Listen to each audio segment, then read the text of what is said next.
ரொம்பவே காம்பாக்டா phone use பண்றவங்களுக்காண்டி இன்னைக்கு ரெண்டு போன் கொண்டு வந்திருக்கோம். இதோட பிரைஸ் அண்ட் டீடைல் தெரிஞ்சுக்க வீடியோ ஸ்கிப் பண்ணாம ஃபுல்லா பாருங்க. Welcome to Yazh mobiles. இன்னைக்கு டுடே கலெக்ஷன் ஃபர்ஸ்ட் பார்க்க போற மாடல் சாம்சங்ல இப்ப லேட்டஸ்டா லான்ச் ஆகிய ஸ்லிம்மஸ்ட் போனான A சீரிஸ்ல A36 தான் கொண்டு வந்திருக்கோம். 5G model 8GB RAM 128GB வாங்கி வெறும் 40 நாள். அது கிட்டத்தட்ட ஒரு 11 மாசம் வாரண்டியோட நம்ம உங்களுக்கு கொடுக்குற பிரைஸ் என்ன பாத்தீங்கன்னா 22,000 ரூபாய் பண்ணி கொடுக்குறோம். நெக்ஸ்ட் மாடல் பாத்தீங்கன்னா ரெட்மில Note 14 தான் கொண்டு வந்திருக்கோம். ஒரு 8GB RAM 128GB ஸ்டோரேஜ்ல 50MP கேமரா, செல்ஃபிக்கு 20MP கேமரா, ஒரு 5100 mAh பேட்டரி, அதை பவர் பண்றதுக்கு 45 வாட் சார்ஜரோட டைமென்சிட்டி 7025 அல்ட்ரா ப்ராசஸர்ல கேமிங்க்கு தரமா இருக்க மாதிரி ஒரு 128 ரெஃப்ரெஷ் ரேட்ல AMOLED டிஸ்ப்ளேயோட நம்ம உங்களுக்கு கொடுக்குற பிரைஸ் என்ன பாத்தீங்கன்னா 14,000 ரூபாய் பண்ணி கொடுக்குறோம். நெக்ஸ்ட் மாடல் பாத்தீங்கன்னா சாம்சங் யூசர்ல ஸ்லிம்மஸ்டா காம்பாக்டா ஒரு போன் தேடிக்கிட்டீங்கன்னா உங்களுக்காண்டி ரெண்டு போன் கொண்டு வந்து கண்ணா ரெண்டு லட்டு திங்க ஆசையா.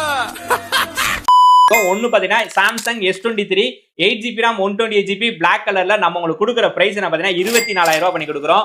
நெக்ஸ்ட் மாடல் பாத்தீங்கன்னா சாம்சங்ல S24 இன்னொரு 10 மாசம் வாரண்டியோட 8GB RAM 250 ஸ்டோரேஜ்ல கிரே கலர்ல பாக்ஸ் ஃபுல் கிட்டோட நம்ம உங்களுக்கு கொடுக்குற பிரைஸ் என்ன பாத்தீங்கன்னா 42,000 ரூபாய் பண்ணி கொடுக்குறோம். இந்த மாதிரி லேட்டஸ்ட் மொபைல லோயஸ்ட் பிரைஸ் ஆகும்னா நம்ம ஐடியா மறக்காம ஃபாலோ பண்ணி அப்பதான் அப்டேட் ரெகுலரா வந்துகிட்டே இருக்கும். நம்ம ரெகுலர் சப்போர்ட் பண்ணுங்க. தேங்க்ஸ் ஃபார் வாட்சிங்.